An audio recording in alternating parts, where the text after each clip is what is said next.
Good morning students. हम chapter 5 पढ़ रहे हैं, हमारा issue of share and debenture. और आज का टॉपिक है हमारा difference between equity and preference share. Yes, equity और प्रेफरेंस शेयर मैंने आपको लास्ट हमारे यूट्यूब वीडियो में बताया था, और अब मैं आपको बताऊंगी कि इनमें इक्विटी और प्रेफरेंस शेयर में क्या डिफरेंसेस होते हैं, जो आप और प्रॉपर तरीके से इक्विटी और प्रेफरेंस शेयर को समझ पाएंगे। पहली बात ये होती है कि जो इक्विटी शेयर होते हैं वो आपके रियल ऑनर होते हैं कंपनी के, जो मैंने आपको लास्ट हमारे वीडियो में बताया था। दूसरी बात ये कि प्रेफरेंस शेयर होल्डर कंपनी में होते हैं, तो उन्हें जो रेट ऑफ डिविडेंड दी जाती है उसके लिए उनकी प्रेफरेंस होती है, और वो रेट हमारी क्या होती है, always fixed. Yes, preference share holders को जो रेट होती है वो फिक्स्ड होती है, जबकि इक्विटी शेयर होल्डर्स के लिए डिविडेंड की कोई रेट नहीं होती है। जितना प्रॉफिट बचता है वो लास्ट में इक्विटी शेयर होल्डर्स को बोर्ड ऑफ डायरेक्टर्स के अकॉर्डिंग, उनके डिसीजन के अकॉर्डिंग पे कर दिया जाता है।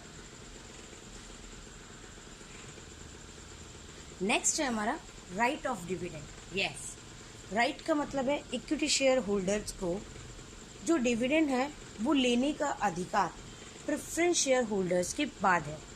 It means preference share holder को डिविडेंड पाने का अधिकार क्या है, पहले, इसीलिए उन्हें क्या किया जाता है, प्रेफरेंस शेयर, इसीलिए उन्हें प्रेफरेंस दी जाती है। दो मामलों में उन्हें प्रेफरेंस दी जाती है, एक डिविडेंड के मामले में, और नेक्स्ट होता है लास्ट, अगर कंपनी का वाइंड अप हो रहा हो, समापन हो रहा हो, तो उस केस में अपनी कैपिटल को वापस लेने का अधिकार भी पहले किसे होता है, प्रेफरेंस शेयर होल्डर।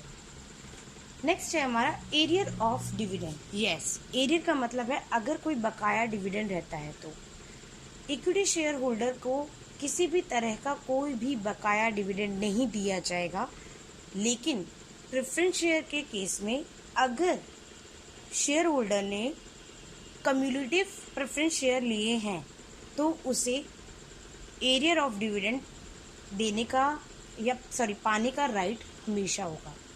अगर इस साल किसी शेयर होल्डर को अपना डिविडेंड नहीं मिला है तो वो नेक्स्ट ईयर अपना डिविडेंड ले सकता है। नेक्स्ट है कन्वर्टिबिलिटी। यस, आपको बताया था मैंने कि जो इक्विटी शेयर होल्डर है वो ऑलरेडी इक्विटी है, और इक्विटी शेयर होल्डर को कभी भी प्रेफरेंस शेयर में कन्वर्ट नहीं किया जा सकता, लेकिन प्रेफरेंस शेयर होल्डर्स के पास ये राइट है कि अगर वो कन्वर्टेबल प्रेफरेंस शेयर लेते हैं तो उन प्रेफरेंस शेयर्स को एक टाइम के बाद जब वो चाहें तो इक्विटी शेयर्स में कन्वर्ट करा सकते हैं। नेक्स्ट है वोटिंग राइट।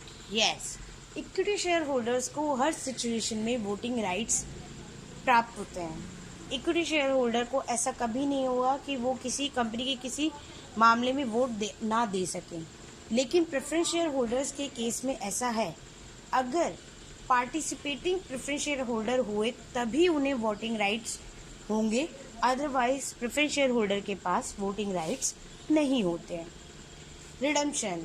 रिडेम्पशन के केस में है कि इक्विटी शेयर होल्डर्स का कभी भी रिडेम्पशन जब वो चाहें तब हो जाता है, लेकिन इक्विटी शेयर होल्डर्स को, अगर आप इक्विटी शेयर होल्डर चाहता है, कंपनी चाहती है कि अपने वो शेयर वापस ले, रिडीम कर, बाय बैक करती है, मतलब रिडीम नहीं करती है, तो इक्विटी शेयर होल्डर्स का रिडीम कभी नहीं होगा। और प्रेफरेंस शेयर होल्डर्स के लिए केस में ये है कि प्रेफरेंस शेयर होल्डर्स अगर रिडीमेबल हैं तो वो रिडेम्पशन हो जाएगा उनका, और अगर वो इररिडीमेबल है तो प्रेफरेंस शेयर्स को रिडीम नहीं किया जा सकता। नेक्स्ट है हमारा refund. Yes, refund of capital. अगर कंपनी किसी भी कारण से कंपनी का वाइंड अप मतलब समापन होता है तो इस केस में भी प्रेफरेंस शेयर होल्डर्स को इक्विटी शेयर होल्डर से पहले अपनी कैपिटल लेने का अधिकार होगा, और इक्विटी शेयर होल्डर्स को प्रेफरेंस शेयर के बाद। अब हम पढ़ेंगे हमारा नेक्स्ट टॉपिक जिसमें मैं आपको अकाउंटिंग करना सिखाऊंगी कि हम बुक्स में जो ये थ्योरी है उसे प्रैक्टिकल में हम कैसे कन्वर्ट करेंगे।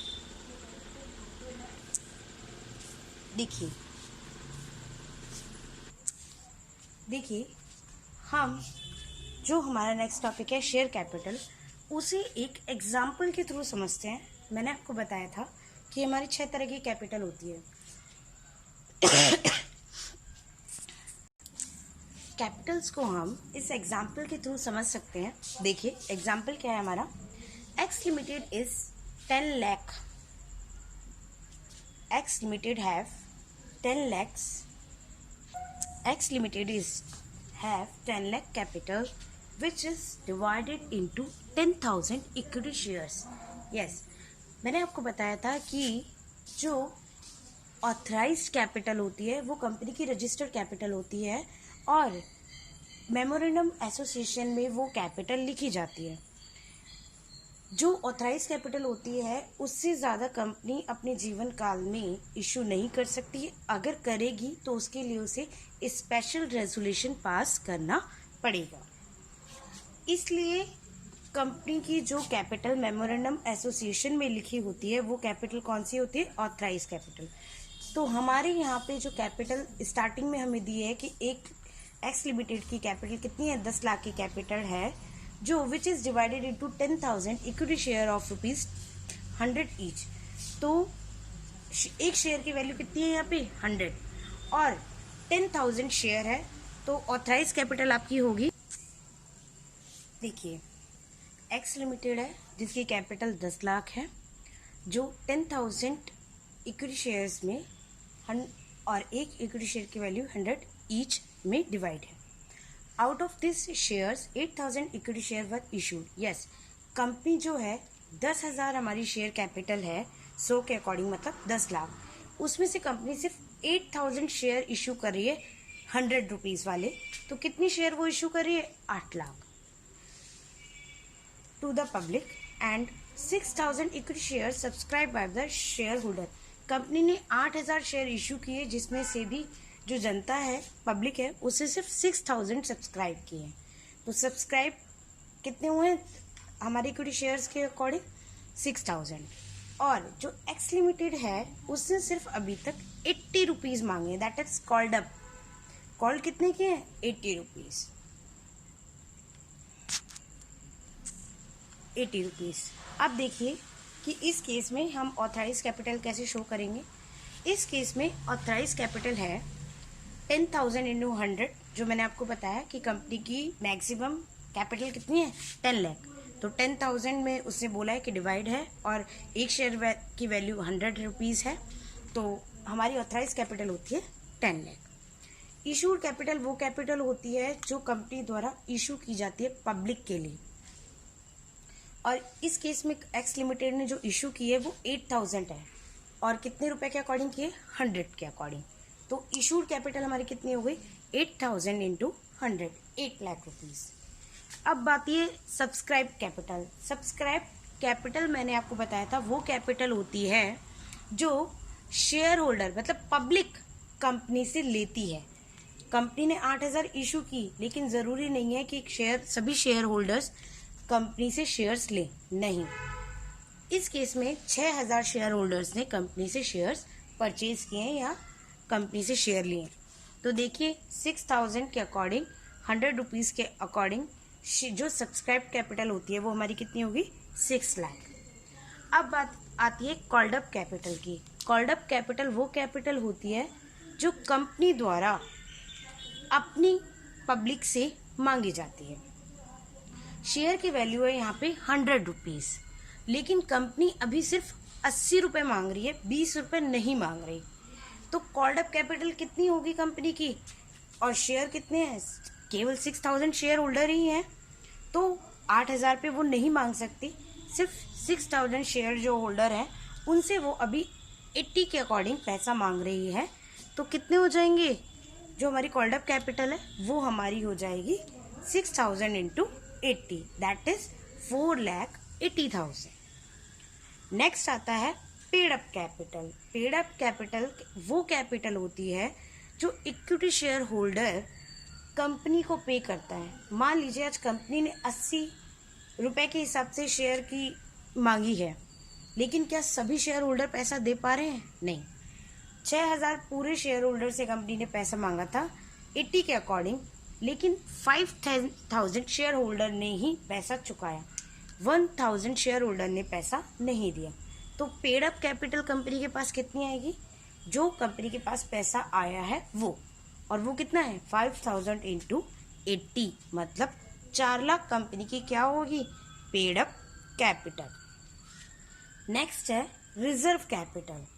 रिजर्व कैपिटल इस केस में हमें शो हो रही है, आप देखिए 100 का शेयर था और कंपनी को 100 रुपए के हिसाब से मांगना चाहिए था अपने शेयर होल्डर से, लेकिन उसने कितना मांगा है? सिर्फ 80। तो इसका मतलब 20 रुपए कंपनी अपने शेयर होल्डर से अभी मांग सकती है, और वो कैपिटल वो क्या है? उसकी रिजर्व, वो उसने अभी नहीं मांगा। तो जब कंपनी चाहेगी, वाइंड अप होगा, कंपनी का समापन हो, तो उस टाइम के लिए कंपनी कुछ अपना पैसा बचा के रखती है शेयर होल्डर के लिए पास। तो उस केस में जो कैपिटल होती है वो रिजर्व कैपिटल कहलाती है। और यहाँ पे 100 का शेयर है, 80 रुपीज़ कंपनी ने मांग लिए, तो बकाया कितना अमाउंट रहा? 20 रुपये। 100 माइनस 80 20, तो 6000 शेयर होल्डर से कंपनी 20 रुपये मांगने की हकदार है, और वो हमारी क्या कहलाएगी? Reserve capital. आज हमने ये शेयर कैपिटल और शेयर्स समझे हैं। नेक्स्ट वीडियो में हम अकाउंटिंग ऑफ शेयर्स समझेंगे। ठीक है, अगर किसी भी स्टूडेंट को कोई प्रॉब्लम है तो आप मुझसे पूछ सकते हैं।